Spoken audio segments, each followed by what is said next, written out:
তাসকিনের পরিবর্তে শুরু হয় সমালোচনা, তবে শরীফুল প্রমাণ করে দিলেন কেন তাকে নেওয়া হয়েছে দলে। একাদশে ফিরেই করলেন বাজিমাত, হাতে ফেললেন প্রতিপক্ষের অন্যতম সেরা ব্যাটারকে, দেখিয়ে দিলেন আর বুঝিয়েও দিলেন মিরপুরের খেলা এত দ্রুতই শেষ হয় না। প্রথমে আম্পায়ার চায়নি আউট দিতে, তবে শরীফুল যেভাবে ছুটলেন তাতে না আউট দিয়ে ছিল না কোনো উপায়। বাকিটা শুনবো রিপোর্টে। তাসকিনকে সরিয়ে শরীফুল দলে, প্রথম প্রশ্ন হয়তো এখানে উঠেছে। তবে যারা প্রশ্ন তুলেছেন তাদেরকে শরীফুল দেখিয়ে দিলেন, আমি দলে থাকতে এসেছি। অনূর্ধ্ব 19 দলের চ্যাম্পিয়ন শুধু সাকিব বা তামিম নয়, আমিও তো তাদেরই একজন। শুধু যে উইকেট নিলেন সেটাই কিন্তু নয়, আম্পায়ারকেও করলেন বিভ্রান্ত। তার বুনো উল্লাসে একটু হলেও যে ভরকে গিয়েছিলেন আম্পায়ার, বলা যায় শুধু তার দারুণ বলের কল্যাণেই নয়, তিনি উইকেট পেয়েছেন আত্মবিশ্বাসের জোরে।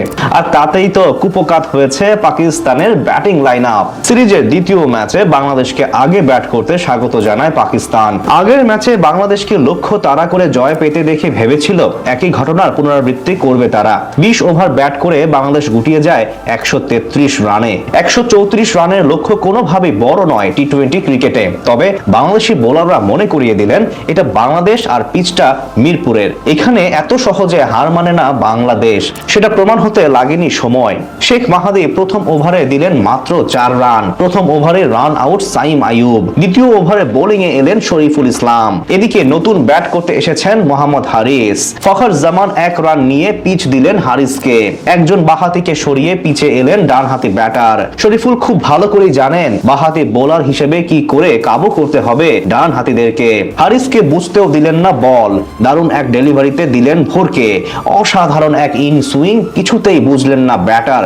ব্যাস শুরু হয়ে গেল শরীফুলের আবেদন। শুরুতে তিনি চিৎকার করলেও তাতে সাড়া দেননি আম্পায়ার। তবে শরীফুল আর বসে থাকেননি, বাড়িয়ে দেন চিৎকার। আম্পায়ার হয়তো এতেই গেলেন ভোরকে, ব্যাস তুলে দিলেন আঙ্গুল। যা হবার তাই হলো, আউট। আম্পায়ারকে এত দেরি করতে দেখে হারিস ভেবেছিল হয়তো তিনি আউট হননি, শরীফুলের কারণে ভোরকে গেছেন, সেজন্যই রিভিউ নেন দ্রুত। তবে এতেও কাজ হয়নি, আম্পায়ারের সিদ্ধান্তই বহাল থাকলো।